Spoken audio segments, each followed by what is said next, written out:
uma crise mundial. As pessoas em todo o canto do planeta oravam a Deus, clamando a Deus pela vida de alguém que amava muito, seja da família ou próximo deles.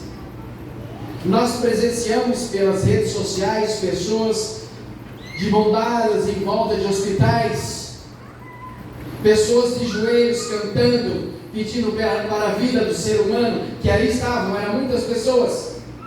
Aparentemente algumas orações foram ouvidas. Aos nossos olhos, aparentemente algumas outras orações não foram. Ellen White menciona que será no céu se nós estivermos. Saberemos exatamente das pessoas que aqui na terra, quando estivermos, oraram por nós. E saberemos exatamente por que aparentemente Deus ouviu algumas orações e respondeu. Aparentemente Deus ouviu outras orações e aos nossos olhos não respondeu.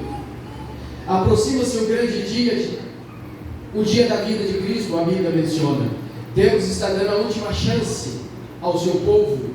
Deus está dando a última chance à humanidade.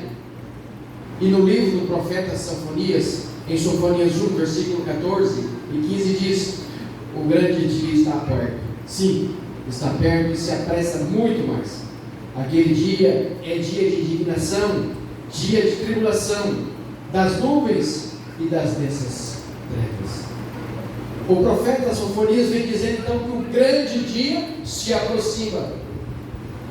E esse dia ainda não chegou, mas está se aproximando. Deus sempre teve, e Deus tem um remanescente que vai estar de pé no glorioso dia da sua vida. Estamos num tempo solene. Deus pede uma conversão genuína de cada ser humano, total reforma da vida, consagração, reavivamento, a fim de preparar-nos para receber a chuva serôdia e o término da obra. Reavivamento, reforma não ocorrerão de forma universal, não ocorrerão na igreja em um todo, mas em pontos isolados, em pontos diferentes. Começam com os pequenos grupos. Mensagens Escolhidas, volume 1, página 122 diz: temos esperança de ver tal igreja reavivada. Tal tempo nunca há de vir. Não é tempo de celebrar. Estamos no tempo de jejuar e orar. Tempo de clamar a Deus. Tempo de interceder. O livro do profeta Joel, em Joel 2, de 15 a 17, diz o seguinte: tocai a trombeta em Sião, santificai em jejum e convocai uma assembleia solene. Mas para isso precisamos de reforma, precisamos de reavivamento. Quais são as características da reforma? Espírito de oração e intercessão, espírito de sincera conversão, espírito de abnegado generalizado, de trabalho missionário. Por todas as igrejas que passei ao longo da minha vida, sempre se observa que um pequeno grupo dentro da igreja são os que mais fazem trabalho missionário, como se eles tivessem a obrigação de fazer por todos. Outros não se importam. Jesus está voltando e esses outros ainda continuam não se importando. Ellen White diz que em uma de suas visões do céu, ela observou todas as pessoas muito rápido, de relance, e ela disse que todas as pessoas que estavam lá no céu havia uma coroa sobre suas cabeças. E ela diz o seguinte: ao menos uma estrela teria que estar naquela coroa, porque eles tinham. Significa que quando nós estivemos aqui na terra, nós produzimos, nós fizemos o que Deus disse: ide e pregar o Evangelho.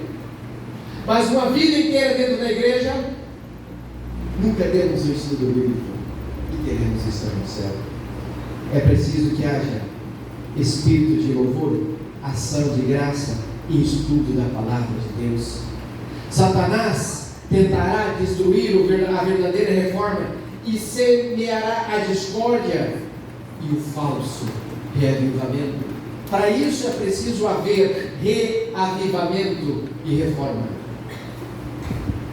Reavivamento sem reforma é sentimentalismo. Reforma sem reavivamento é legalismo. Reavivamento e reforma preparam o povo para a vinda de Jesus. As três principais questões do grande conflito que teve início no céu. Lúcifer dizia: o Pai não é justo.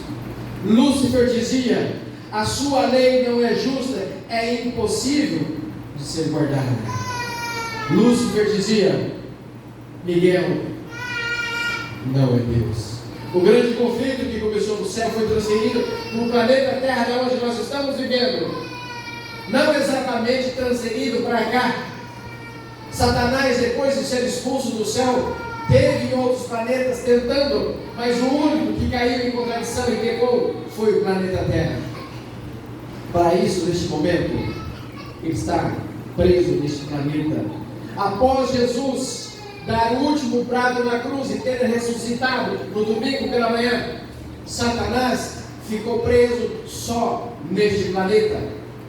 Ellen White menciona que antes da morte de Jesus na cruz, Satanás viajava pelo universo e ia, inclusive, até as portas do céu. Vocês têm noção do tamanho de uma estrela em comparação ao planeta Terra? Eu já disse isso aqui a vocês. Vocês têm a noção da distância mais próxima entre duas estrelas? Alguém já olhou para o céu um dia, e eu acredito que sim, durante a noite, fora das grandes luzes, e observou que no céu havia tantas estrelas, aparentemente, que não podia ser contada? Sim ou não? Eu já vi muitas vezes. Mas eu quero dizer para vocês, dados atualizados, a distância mais próxima entre duas estrelas hoje é de 43 trilhões de quilômetros. É espantoso ou não? A maior estrela já descoberta pelo homem, dada ela o nome de Scott, da constelação Escotum, é 5 bilhões de vezes maior que o Sol, que por sua vez é 1 bilhão e 300 bilhões de vezes maior que a Terra. Se nós pudéssemos hoje viajar na velocidade da luz a 300 mil quilômetros por segundo, daqui até a nebulosa de Órion, por onde Ellen White, em 3 passagens, ela menciona que Jesus virá. Daqui até a nebulosa de Órion, levaríamos 1500 anos. É para você ter a ideia mais ou menos do tamanho do universo. Não estou falando do céu, estou falando da nebulosa, da constelação de Órion. Em outras palavras, se nós hoje, seres humanos, pudéssemos viajar a velocidade de 2 sondas 1000 horizonte e a sonda Voyager a uma velocidade de 64 mil km por hora, não 300 mil km por segundo, agora a 64 mil km por hora, levaríamos 800 mil gerações até a nebulosa de Órion, por onde Jesus virá. É para isso que nós precisamos entender que por trás de tudo isso existe um arquiteto, alguém que planejou, alguém que construiu, alguém que diz: haja luz. E é preciso que nós saibamos que esse alguém, eu estou dizendo, me referindo a Jesus Cristo, aquele que morreu lá na cruz do Calvário, virá para nos levar. Não faríamos sentido viver nesse mundo apenas nascendo, crescendo, namorando, casando e morrendo. Outras famílias, crianças, sem chegar aos 3 anos de idade, já morrem, dilacerando corações de familiares.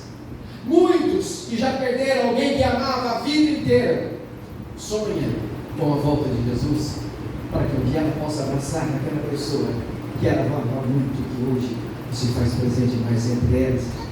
O grande conflito que começou no céu então foi transferido para a terra.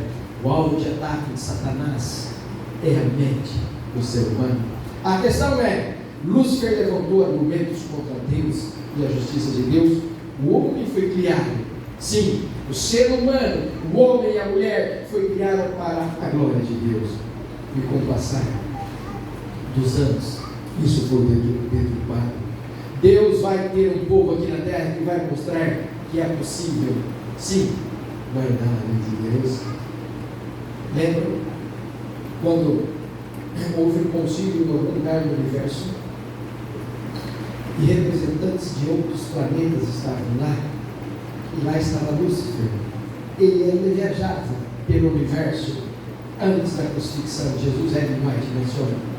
E Deus perguntou a ele: de onde vens? E a Bíblia menciona que ele disse: de rodear a terra e passar por ela. Tem visto meu servo Jó assim? E como ele está? Ah, ele vai muito bem. O Senhor dá tudo a ele. E disse para Deus: tira o que você tem abençoado ele, para ver se ele vai te amaldiçoar e vai querer morrer.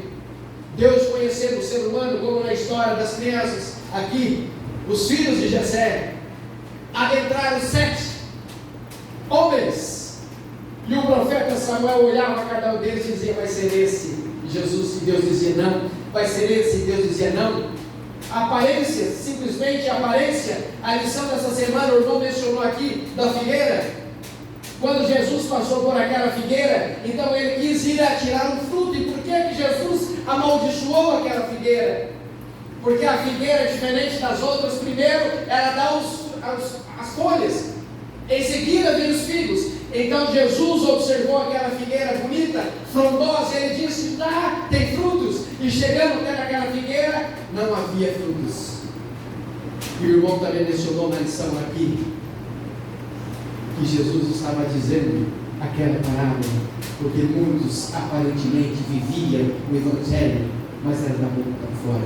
Muitos pregavam o Evangelho, mas era da boca para fora. E é preciso que haja esse revivamento. Enquanto as meninas, mania de dizer, as moças estavam cantando aqui, né, e eu observava e olhava para trás, eu percebia que ninguém estava cantando. Elas estavam cantando só para Deus, mas a igreja precisa de cantar, a igreja precisa de participar. Lembra? Reavivamento e reforma. Se não houver reavivamento e reforma na minha vida, eu não vou querer mudança. Eu vou entrar na igreja, eu vou sair da igreja como se eu fosse uma múmia. E muitas das vezes eu não cumprimento nem o irmão da igreja. Lembrando que a gente tem que chegar um pouco antes, porque o irmão também aqui mencionou de que devíamos dar a César o que é a César e a Deus o que é de Deus. Os impostos hoje nós pagamos porque somos obrigados, sim ou não? E se nós não pagarmos? E se nós sonegarmos os impostos? Nós não vamos presos? Ou pagar uma multa? Isso. Mas para Deus, aquela 10ª parte que eu ganho, eu não vou fazer. Sabe o que acontece muitas das vezes em nossas vidas? Nós pedimos as bênçãos de Deus. E sem perceber, muitas das vezes, nós não percebemos que Deus tem nos abençoado. Às vezes o que nós ganhamos está melhorando.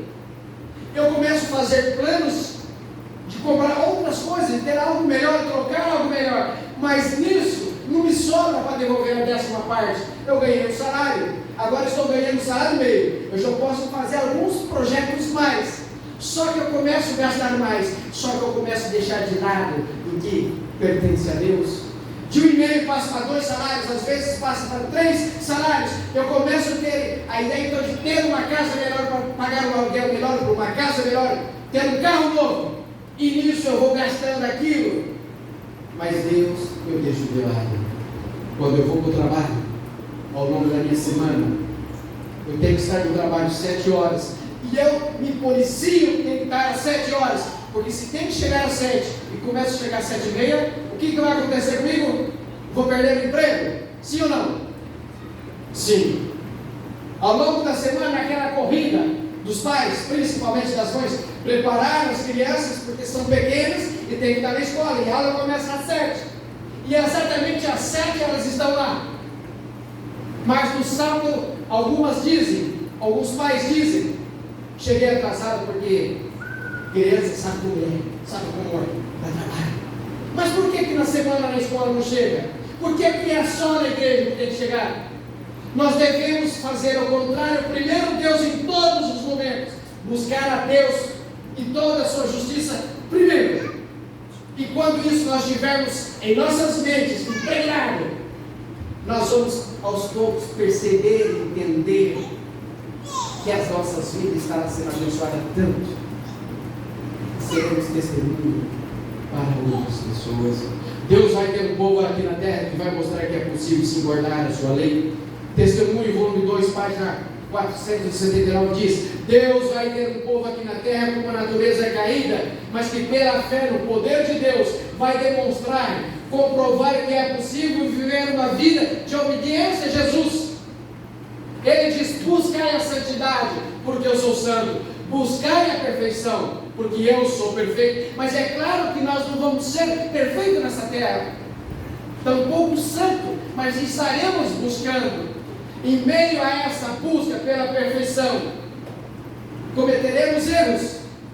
Aí, após nós termos sido batizados, cometendo erro, aí sim, a Bíblia diz: filhinhos, vos escrevo para que não pequeis. Todavia, porventura, caso vier a pecar, advogado temos para acompanhar, que é quem? Jesus Cristo, o justo. Quando nós descemos as águas batismais, nós assinamos um documento dando plenos poderes para Jesus nos interceder diante do Pai. E ele diz: Pai, perdoa, ele cometeu um erro, mas está aqui de coração puro e transparente pedindo perdão. Nós temos um intercessor. É igual na terra, nós cometemos erro, nós contratamos o advogado, pagamos esse advogado, e esse advogado vai interceder junto ao juiz. Nunca podemos ir diretamente ao juiz. Não há desculpa para pecar. Desejar de todas as nações, página 330 diz: Deus requer de seus filhos perfeição.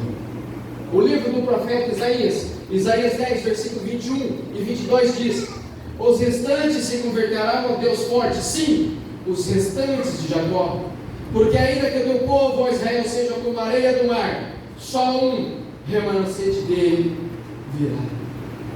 Haverá uma sacudidura. Quando nós olhamos hoje, lá para o futuro, lá para longe, para o Oriente Médio, e aquela guerra que está acontecendo, imagine se vocês, esse espaço aqui todo em branco, é todos os países do Oriente Médio, e essa parte aqui verde, digamos que é o mar. E essa coisinha que eu estou segurando aqui, que está segurando o fio, é o Estado de Israel. É o país de Israel em comparação ao mundo árabe. Há quantos anos as pessoas vêm tentando, ali do Oriente Médio, eliminar Israel da face da terra? O profeta Isaías uma vez fez uma pergunta: pode uma nação nascer duas vezes? E Israel nasceu duas vezes. A primeira vez nós conhecemos que é bíblico, e a segunda foi em 1948. Um homem brasileiro, estando na ONU, chamado Oswaldo Aranha, voltou a dar o poder. Desde então Israel vem capengando. Por que capengando? Porque tenta eliminar ele da face da terra. Mas Jesus disse que enquanto ele não voltasse, haveria um descendente de Davi. Jesus é da linhagem de Davi. Eliminar Israel por completo hoje seria eliminar a história do povo judeu e eliminando a história de Jesus enquanto esteve na terra. Por isso, qualquer cristão hoje que se diz cristão e chega diante de você e é contra Israel, é simplesmente contra Deus. Contra fatos não existe argumentos. Mas então Israel está ali, está tendo essa guerra, e nós começamos agora por essa guerra a perceber o equipamento que aquele pequeno país de guerra tem, que se mantém vivo até hoje. Mas haverá um momento que os Estados Unidos da Norte-América deixará de apoiar Israel. E quando isso acontecer, humanamente falando, Israel estará vulnerável. Aonde as pessoas tentarão então agora eliminar Israel por todas as formas. A Bíblia menciona também nas profecias que O segundo poder, a segunda besta que surgiu da terra, não é assim que a Bíblia diz? Farão que todos adorem qual? A primeira besta. Não é assim que diz o Apocalipse? Sim ou não? A primeira besta surgiu das águas, a segunda da terra, e diz que a segunda, que nós sabemos que é os Estados Unidos, farão que todos adorem a primeira besta. Para isso, os Estados Unidos deixará de apoiar Israel. Então Israel estará vulnerável. E nesse momento, Jesus estará voltando.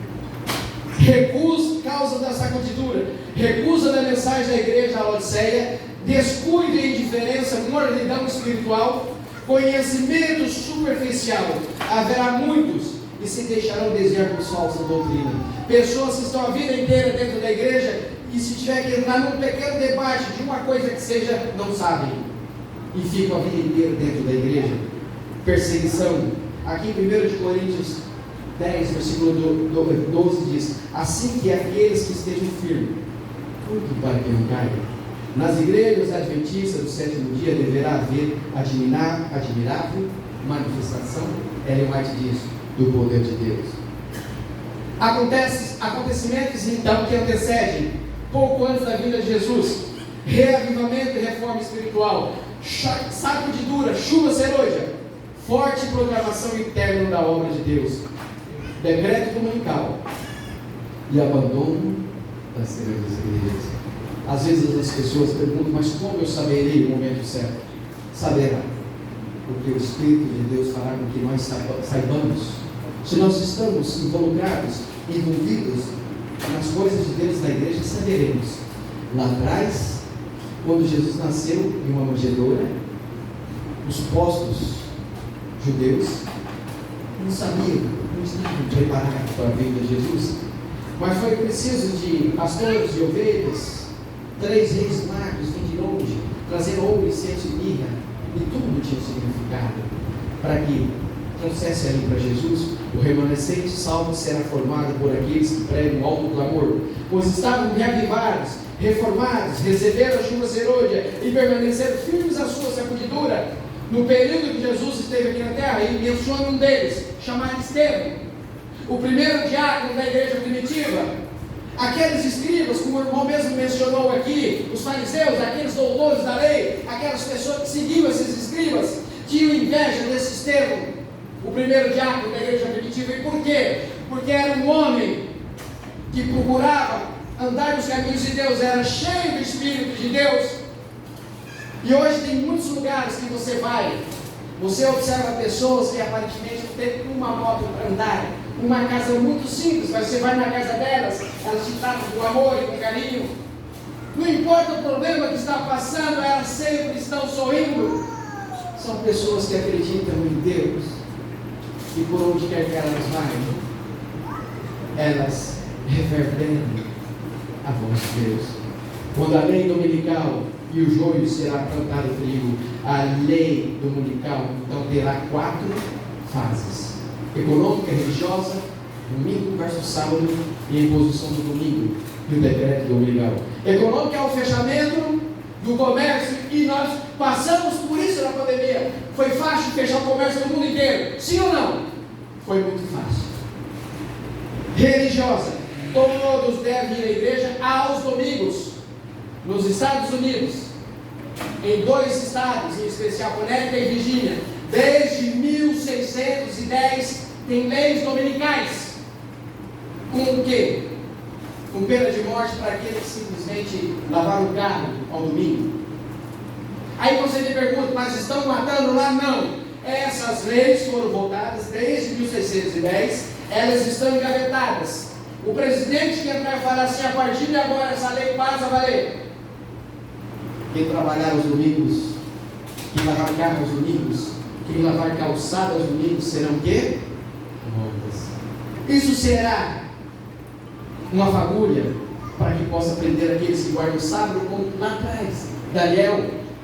Foi lançado um decreto que não poderia orar. 3 vezes ao dia Daniel orava em direção a Jerusalém, orando a Deus. Lançaram um decreto. E nós sabemos que Daniel foi jogado na cova dos leões.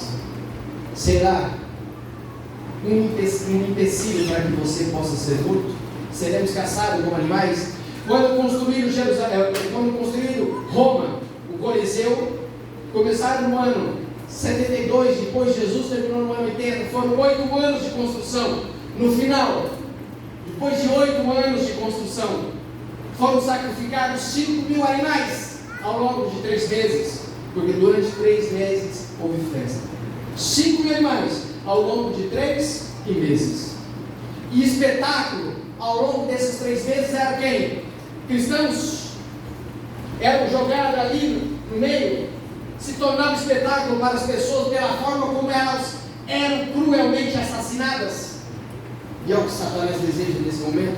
Ele não está preocupado com o que você faz ou deixa de fazer, com o que você oferece, porque no passado, no Velho Testamento, as pessoas traziam um cordeirinho, algo para ser um sacrifício, para que seus pecados fossem perdoados. Ele não está nem aí para cordeiro, para ovelha. O que ele mais quer? Você e eu somos criaturas de Deus que adoramos a Deus. É isso que ele quer. Por isso que muitas das vezes eu assisti a alguns filmes que sacrificavam animais, sacrificavam pessoas para um Deus chamado Moloque. E a Bíblia menciona que 3 reis sacrificaram seus filhos, inclusive Salomão, Manassés, sacrificaram filhos ao Deus Moloque, a Satanás. Ellen White menciona que o rei Salomão, o homem mais inteligente da face da terra, não houve antes nem haverá depois, até a volta de Jesus, cometeu erros, depois de chegou a ter traços afeminados. E aqui nós estamos terminando. O selo de Deus jamais será colocado na testa de um homem ou de uma mulher impura. Jamais será colocado na testa de um homem ou de uma mulher cobiçosa ou amante do mundo. Jamais será colocado a testa de um homem ou de uma mulher de língua falsa e um coração enganoso. Testemunhos Selectos, volume 2, página 71, diz: todos os que recebem o selo devem ser maculados diante de Deus, candidato para o céu. O selo de Deus vivo será colocado nos que se assemelham a Cristo em caráter. Mas agora, no fim do tempo, a mão refreadora do Espírito Santo ainda impede que a raça humana seja se autodestruída por completo. O grande conflito, 610 diz: enquanto Jesus permanece como intercessor do homem do santuário celestial, a influência repressora do Espírito Santo é sentida pelos governantes e pelo povo. Ainda na página 610 do grande conflito, a mensagem de advertência suscitará perseguições. Enquanto isso, eles estão a morrer de fome e pestilência. Anjos protegerão os justos, suprindo-lhe as necessidades. O seu pão descerá a dar, as suas águas descerão fartas. O livro do profeta Isaías 33, 16, Isaías 41, 17, e o grande conflito, página 629, relata isso. Tempo de angústia, nós sabemos, igual a angústia de Jacó. A maior angústia será espiritual, viver sem o mediador. E nesse momento, a porta da graça já fechou. Quem está salvo, está salvo. Quem está perdido, está perdido. Daniel 12, versículo 2 diz: e muitos dos que dormem no pó da terra ressuscitarão, uns para a vida eterna e outros para a vergonha e desprezo eterno. Por isso agora, um pouquinho antes da volta de Jesus, haverá uma ressurreição. Antes de Jesus voltar. Sim, agora. Parcial e especial. Lembra? Quando traspassaram a Jesus na cruz, o livro de Apocalipse 1, versículo 7 diz: eis que vem com a nuvem, todo o olho verá. Até mesmo aqui diz: aqueles que traspassaram Jesus, aqueles que crucificaram Jesus na cruz, eles estão mortos? Sim ou não? Mas terão que ver Jesus voltar. Ellen White, no grande conflito, página 631 em diante, diz que todos que morreram na fé e na mensagem do terceiro anjo, muitos que morreram na fé e na mensagem do terceiro anjo, de 22 de outubro de 1844 para cá, ressuscitarão para nos dar apoio, nos dar alento, assim como aqueles tristes discípulos após a morte e a ressurreição de Jesus. Quando Jesus deu o último brado na cruz, a Bíblia diz que túmulos se abriram. Quando foi no domingo pela manhã que o anjo Gabriel veio e disse: Jesus, o teu pai te chama, sai para fora. Quando Jesus saiu para fora do túmulo onde ele estava, de José de Arimateia, aqueles outros túmulos que haviam sido abertos na sexta-feira, só abertos, após Jesus sair do túmulo, aquelas pessoas também saíram do túmulo, caminharam por Jerusalém. Esses também, Ellen White diz que estão no céu, não como Enoque, Moisés e Elias, mas como troféus, só esperando a vida de Jesus. Então haverá esta ressurreição parcial e especial. E concluo: antes que a porta da misericórdia de Deus se feche, tomem a decisão. Em Hebreus 3, versículo 10 diz: hoje, se ouvirdes a vossa voz, se você ouve aquela voz na sua mente, no seu coração, ter ouvido a essa voz. Cristo venceu todas as tentações quando esteve na terra, mas prevaleceu por todas. Mateus 24, versículo 3 diz: mas aqueles que perseverarem até o fim será salvo.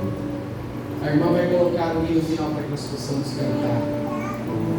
E quando nós estivermos cantando esse hino, você precisa meditar não somente agora, mas ao longo desse sábado, domingo, da semana que vai adentrar. De repente, para você, Jesus de hoje para amanhã poderá voltar. Nós não sabemos. No livro do profeta Isaías 55, 6, eu sempre digo esse versículo, ele diz: busque-me enquanto eu estou perto, busque-me enquanto eu posso ser encontrado. E o complemento de Isaías 55, 6 é Tiago 4, versículo 14, que diz que a nossa vida era como a neblina e a fumaça, que nós vemos por um instante e já não vemos mais. Que nós possamos ter a certeza que a crise final está chegando. Como nós estamos? Como iremos enfrentar? Como temos Jesus em nossas vidas, em nossos corações, no nosso dia a dia? Estamos preparados? A irmã vai colocar, pode colocar o hino final, irmã. E eu quero que você medite. E aqui, Amós 4, versículo 12 diz: prepara-te, ó Israel, para encontrar o Senhor Deus. Com esse pensamento, quando a música começar a tocar, vamos colocar em pé para que nós possamos cantar o hino.